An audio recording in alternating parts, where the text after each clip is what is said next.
Cassie, you can tell me. Are you pregnant? No. I'm sorry, Edmund. I'm not pregnant. Oh, don't be. Don't be sorry, Cassie. Come here. You're only hugging me to hide your disappointment. No, I'm not. I'm not. And you never have to apologize to me for anything. I hope I never have to. Do you know how much I love you? How much I want to have your baby? I think I have a pretty good idea. I would never do anything to jeopardize us. Never. Cassie, there's nothing you could ever do to jeopardize what we have. You say that now. Cassie, what we have is perfect. It's perfect. We will not lose faith, and we will have a child. God, Evan, have you ever lost faith in me? Don't worry. I won't. I can't. Come on. Let's go home. Okay. I have to run one quick errand, and then I'll meet you back at the house, okay? No. No errands. I want you with me. I want you by my side. I'm going to be by your side all night long, and if you're nice to me, I may.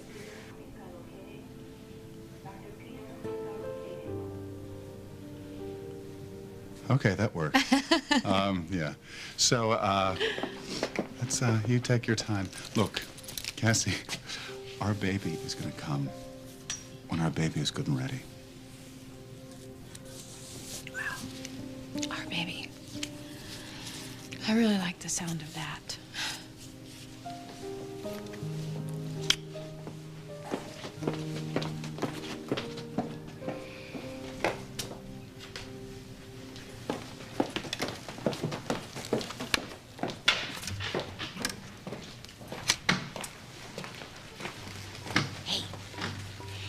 So, what would my friend have to do to get pregnant if she was having trouble?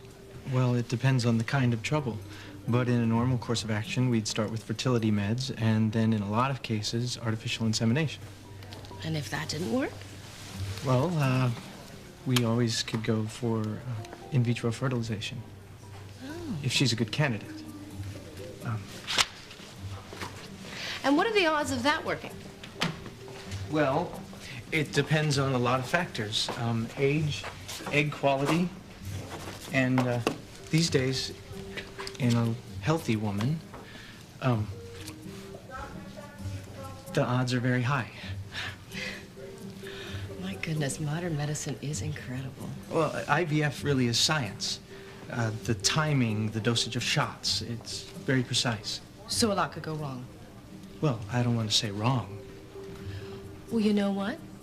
She is just gonna have to make sure that everything goes exactly right.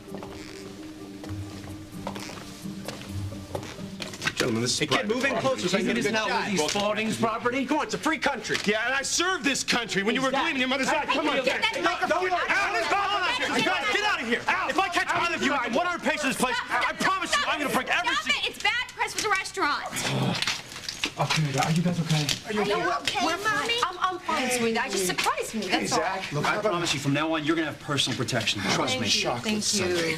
Well, speaking of business, I've got a meeting over at Spaulding, so I'm sure you and Coop could hold down the restaurant for me. We'll muddle through somehow. Good. Come on, let's get some sweet stuff. Thanks, Dad. And wash his hands from that stuff. Oh, gosh.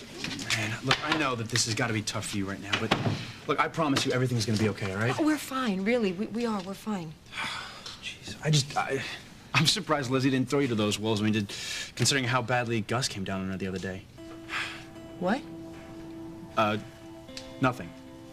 Nothing. Spill it. All right, Harley, you're really not going to like hearing this, okay? Come on. Come on. I've already lost one son, Gus, and I don't want to lose another. This is not about family, Alan. This is about the family business, isn't it? Well, let me tell you something. I will take care of my Spaulding responsibilities as soon as I clear Harley's name, okay? So up till then, you can run the business. You're quite capable of doing it. Of course I can run the business, but the question is, do I want to? And I don't without my son. Even Philip understood that. Yeah, well, I'm sure he didn't quite agree with the concept, did he? No, we didn't always agree, but we made it work. And that's the truth of it. And how's that been going for the family? Gus, in a few minutes, that door will open, and we will be discussing the future of Spaulding. My future, your future, and quite possibly Harley's future. Oh, Alan, please don't try to sell me or stop me or stall me from what I know I have to do right now. Everyone, please come in. Please, Alan, I don't have time for this. Excuse me, we don't even know why we're here. No. Granddad, I'm so sorry that... It's all right, Elizabeth. Why don't you just go over there and stand next to your Uncle Gus, huh? I'm not going near that psycho. Lizzie? Please don't let him near me, please.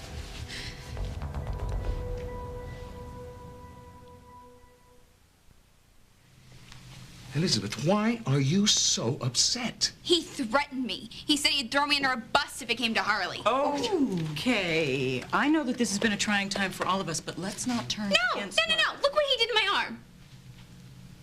Fall off your bike, did ya? Gus, did you do this?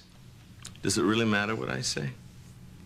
You care about the truth? Answer my question. You look at me, Alan. You know me so well. Would I ever do anything to deliberately hurt your granddaughter? Would I? Sweetheart, perhaps there was just a misunderstanding or something. No, I don't think so. He grabbed my arm.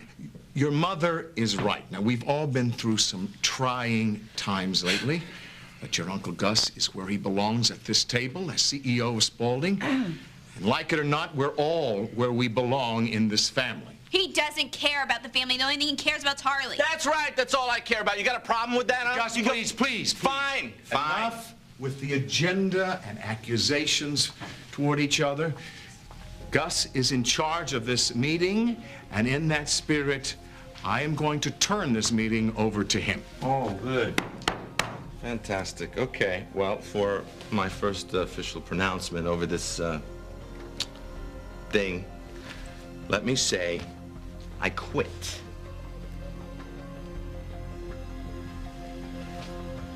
So Lizzie says that Gus physically manhandled her? He was pushing around a little girl? Look, no, I don't think so. Harley, I saw the marks on her arm. I don't care. So there are marks on her arm. That doesn't prove anything. Let me teach you something. You need a lot more backstory on Miss Lizzie Spaulding before you can claim that anything she says is remotely true. I'm not saying that what Gus did wasn't intentional. If it was, that makes things a hell of a lot worse. I'm just saying that when it comes to you right now, he's a little out of control. Gus is the only person who actually believes I'm innocent. No one in this family thinks you're guilty, Harley. Dad does. Frank arrested me. And you don't know what to think. Between you and Dad and Marina, you're all just hoping for the best, okay? But Gus is actually out there fighting for me. I gave you a shot at running. Fighting is not the only alternative. O'Neill offered you a plea deal. No, please. He's just trying to help. It's a good deal. You plead to a lesser charge, you get out in 2 years, spend the rest of your life with the kids. I mean, I talked to Gus. He's tilling windmills out there. Come on. I mean, think of all the years you can save. So you're telling me to take the DA's offer? Well, it's better than giving away the rest of your life. Thank you. Dr. Sheen. Mr. Winslow, I'm sorry you didn't get the news you were hoping for. Thank you. I suppose we'll just keep on trying. Well, we'll sit down and discuss the option of in vitro. When would you like to start? Well, it all depends on Mrs. Winslow's cycle, but the sooner the better. All right, good. We'll call you either way. Okay, great. Thank you.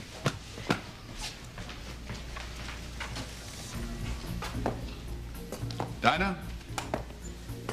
Were you listening in?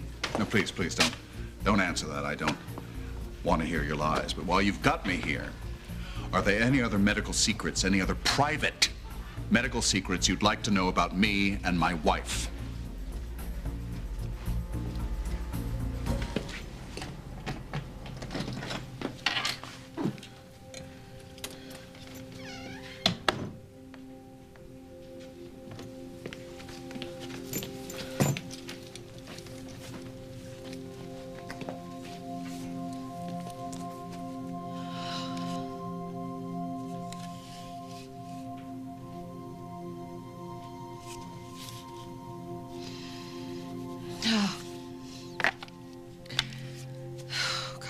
wish I could say I was disappointed, but...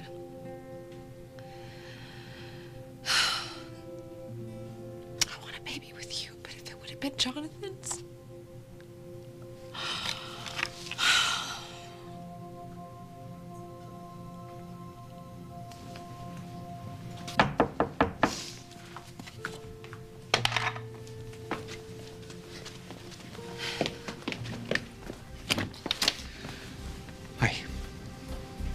Jeffrey. Can I come in? Thanks. Listen, I'm sorry, but Cassie, we need to talk.